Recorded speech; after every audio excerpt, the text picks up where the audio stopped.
Hey there, welcome to the Midlife Freedom Podcast. It's great to have you here. If we've not met before, my name's Lindsay. It's so nice to see you.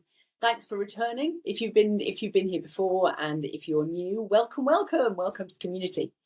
So today on the podcast, we are talking all about the midlife journey and trusting the process, which I know it sounds a bit crazy, but midlife opens up a whole new chapter for us and a whole new opportunity. And we've kind of got to change how we think about things. And when we do that, everything changes. So I'm going to share that with you today. I'm going to share 5 ways that you can really trust in your midlife journey and how that really enhances it and actually makes life so much happier. So if you enjoy what you hear today, please subscribe, please like the episode, because that really helps to grow the podcast and help other women to enjoy this journey. So that would be awesome. Thank you. So right, let's jump right in. Okay, so I have made notes, so you'll see me looking over at my notes all the time because I don't want to just blather on. The first thing about midlife that so people search for, and in my market research, I've seen people search for, or talk about losing their purpose in midlife. And it's almost like for so long, we've had all of these parameters on us and measurements and guides and what success really looks like. And now that we're in midlife, there is no success criteria. And all of kind of the goalposts, they've gone. And it's a little bit wild and a little bit bizarre. But once we can kind of play our minds at their own game, it becomes a real benefit and it becomes a real winner, actually. And it's really cool. So if you can forget the timeline entirely, so if you think about up till now, okay, you've always had goalposts and you've kind of been against the ages of, the kids. And I always talk about, going back to the kids, because that's kind of like the last 20 or so years. Before that, of course, you had things like, whether you're getting married, whether you're buying your first house, whether you're having a career. And then more recently, 20 years, right? More recently, it's about the kids, and the kids are going to, starting school and then starting secondary school and then maybe going to university and maybe even buying their own first places, who knows?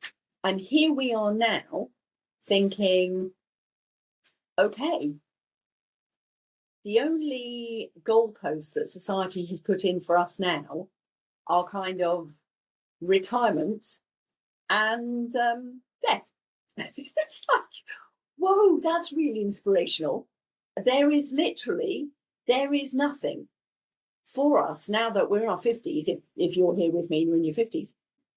From 50s until retirement, and there's nothing. So if society has given us no timelines, then we can't be putting pressure on ourselves, because what's the point? What are we racing for?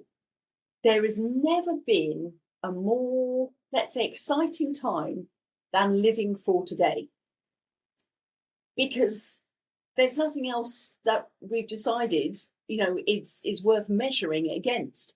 So it's really about harnessing today, and not because, we're getting on and we haven't got that much time, and that might be one way of looking at it, but it's because we don't have any goalposts now. We're our own judges. So how about we be really nice to ourselves and say, actually, do you know what? Anything that I do, anything that I achieve now, I'm winning. Because the only person actually measuring it is you. And that's it. And then, hopefully, if you're lucky at some stage, you'll have kids' weddings to go to and grandkids coming along, and that's fine. But you've got this time right now, and you might be in your 50s and grandparents. I'm nowhere near there yet, unless my kids haven't told me something. I'm not even thinking about being a grandparent yet, thinking that's way off in the future. I mean, I'm 54. I've got so much, hopefully, time to play with. Nobody knows, and I don't be morbid about this, nobody knows when they're going to go. So how about we use this time now to just let your fears disappear, let your fears go, let the judgments go, and say, you know what? It's now down to me to achieve whatever I want to. You've got every rule to break and no rules to break, because there is no expectation on you. So, yeah, go us in midlife. That's what I say. Okay, so that's one thing. So the path is absolutely yours to create. Let me just see if there's any other points I want to say. You can't compare yourself to anybody else, because what's the point? There's no markers. And more than anything, it's just, what about if you woke up every day and said, actually, perhaps I'm in the perfect place. Perhaps I'm exactly where I need to be right now, and everything I've achieved to date is a winner. And anything that I can achieve from now on is also a winner. And isn't that a refreshing way of looking at life? I mean, you can just take the pressure off your shoulders. Oh, just let that go. In fact, just let that go.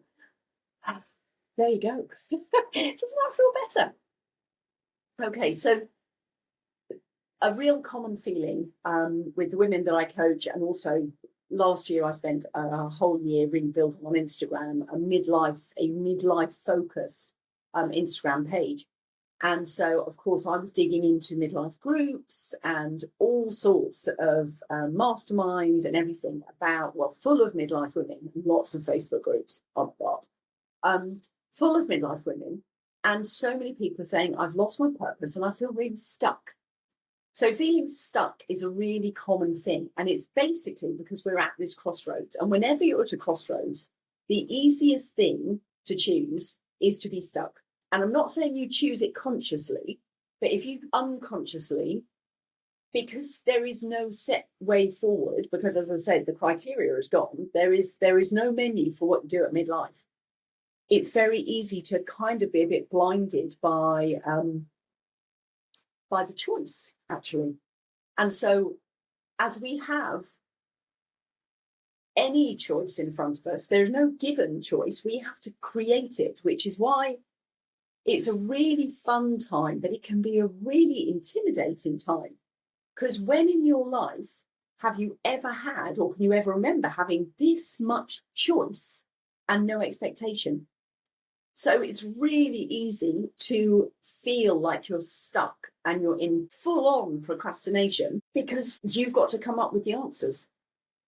And I'm hoping that podcasts like this and being in mastermind groups or being in groups that support you and encourage you to be all that you can be now, and to harness your passions and your interests and meet new people, I'm hoping those sorts of environments are going to be the ones that really encourage you to go for new goals and to achieve new things and to really start enjoying every day and making the most of every single day.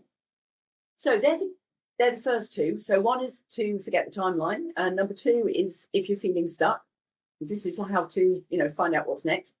Number three is success looks different now because there's nothing measuring you.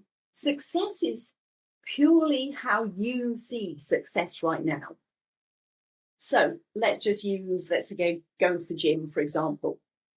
It's very midlife, huge thing about putting on weight and looking after your health, and anything that you used to do doesn't seem to work anymore.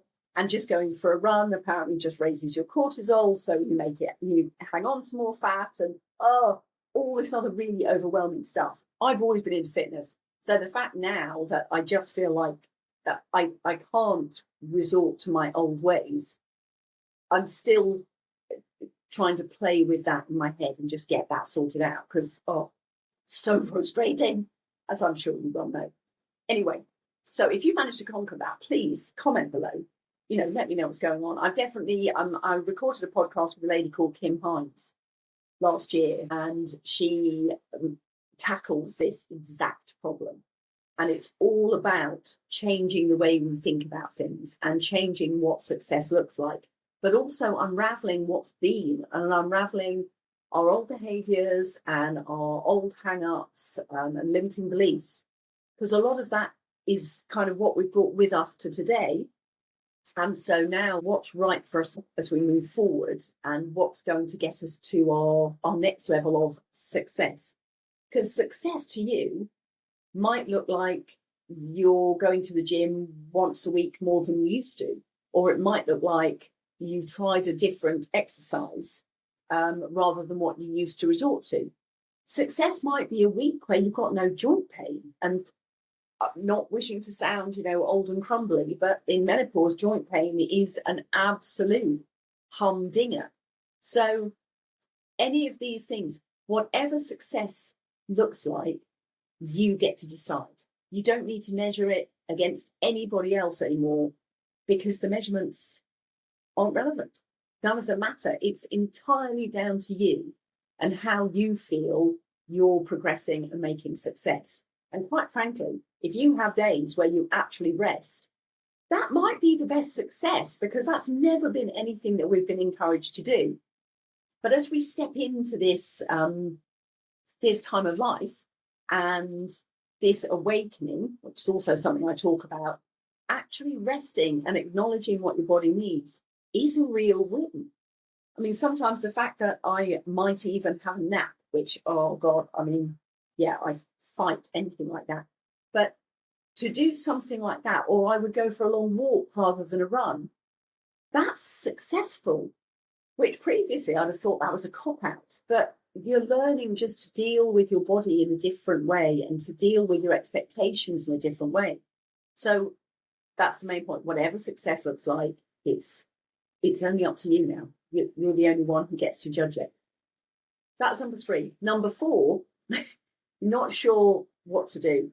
So now I get to talk about something that I love so much, trusting your intuition and really settling into listening for messages, finding the peace and quiet. And maybe so whether you find that peace and quiet by sitting quietly in meditation, or maybe you go out to the forest, or you go while swimming, anything like that, that you get quiet enough that you can listen to your own wisdom. And I know it sounds a bit counterintuitive because you are actually listening to my podcast right now, but I cannot encourage you enough to start trusting your own intuition, because in midlife, it's almost like it kind of blows up because we've been so busy looking after everybody else and trusting our mama bear wisdom, or whatever you want to call it, trusting that guidance. But now you've stepped into this whole new season of life. And this new season of life is all about you knowing the answers. You've got 50 years, give or take a few, potentially. You've got 50 years of wisdom behind you. Do you not think you've learned a thing or two by bringing up kids and having a career and juggling family life and juggling the school system and juggling family eating and all the other stuff? You have got so much wisdom to tap into. So start trusting yourself and start listening to yourself, because that's when you can gain such incredible insights. Now, if I can just share a way that one of the ways that I do to really allow myself the time, first of all, is starting habit. So I do meditate daily, and I started just with a small amount of time, and now I actually meditate for 22 minutes and 22 seconds every single morning. Set my timer on my phone, and then I just sit with my eyes closed. You could start with 30 seconds. You could start with 2 minutes, 5 minutes, and build up, whatever. But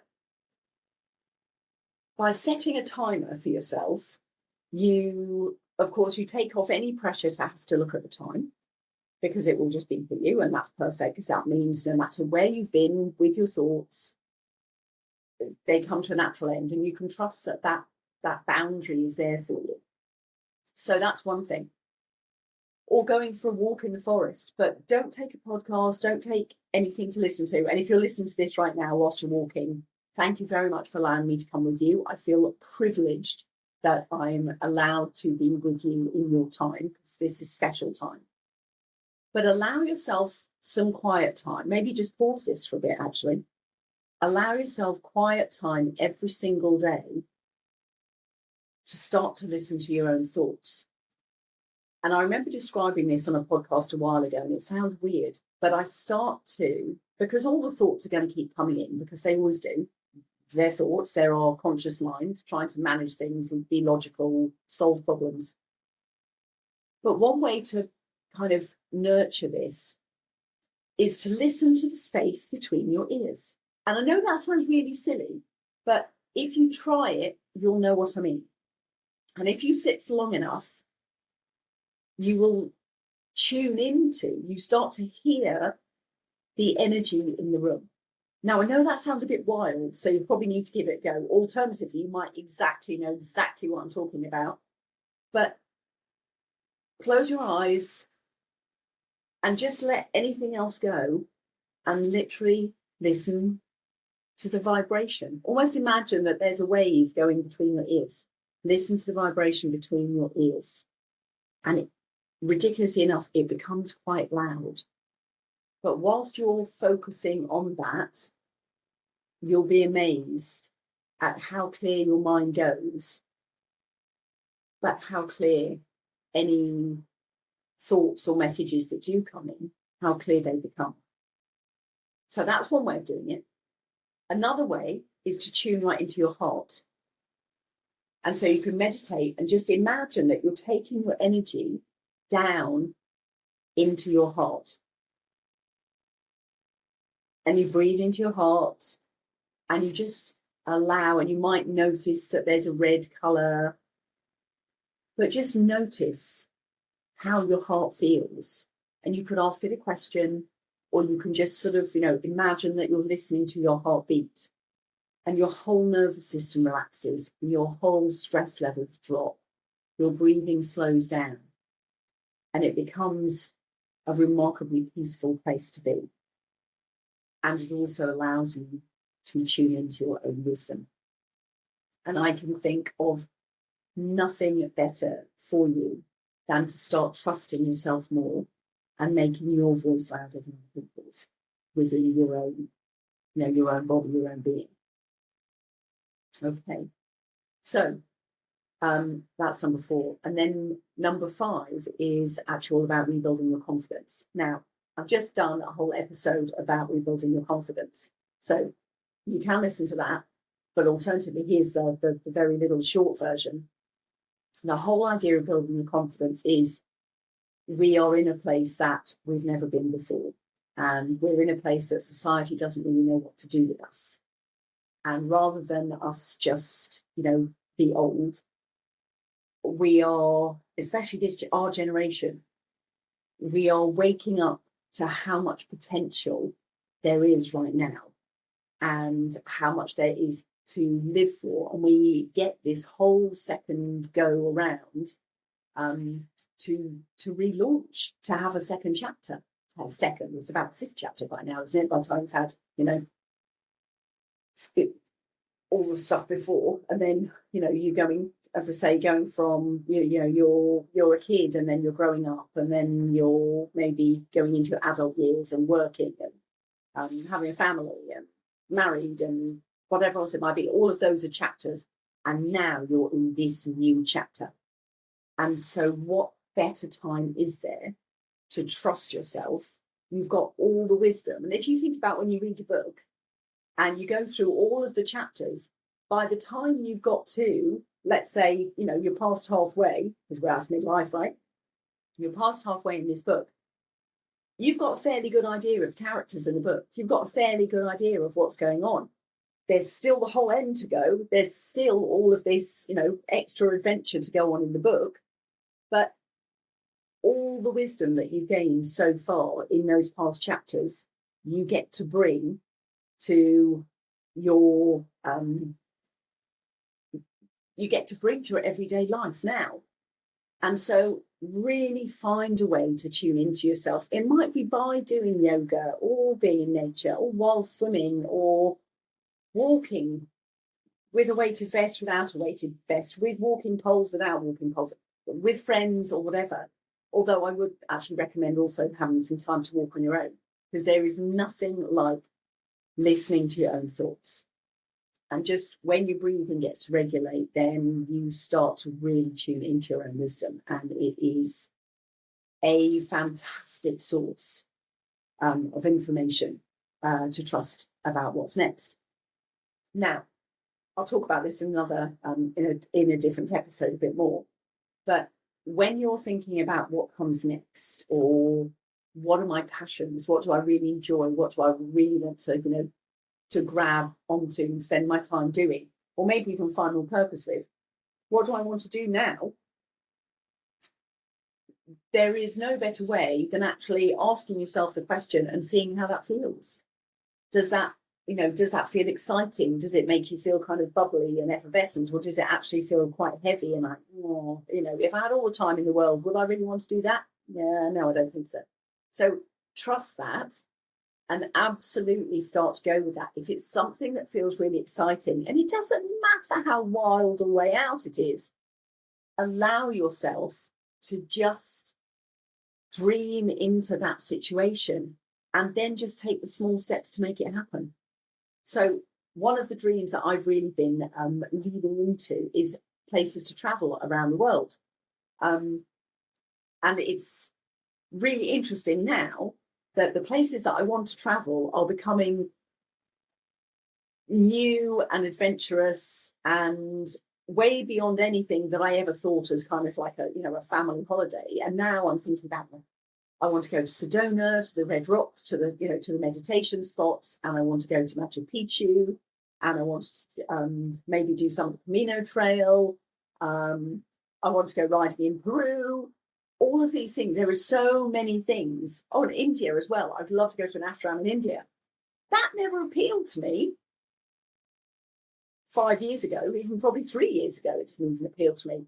But now that I'm in my own thoughts and really allowing those ideas to expand, climb a mountain, for heaven's sakes. How many people go and train up and climb things like Kilimanjaro, walking? I mean, I don't mean like, sort of north face of the Himalayas, although saying that might be something that you want to do. But you can. That's what's so exciting. You absolutely can do that. There are people who've done it before. So, start reading a book or watching a film about it or joining a group that does it. Because I tell you what, you'll find enough online groups that you could train with to do anything you want to do right now. It's a really, really exciting time.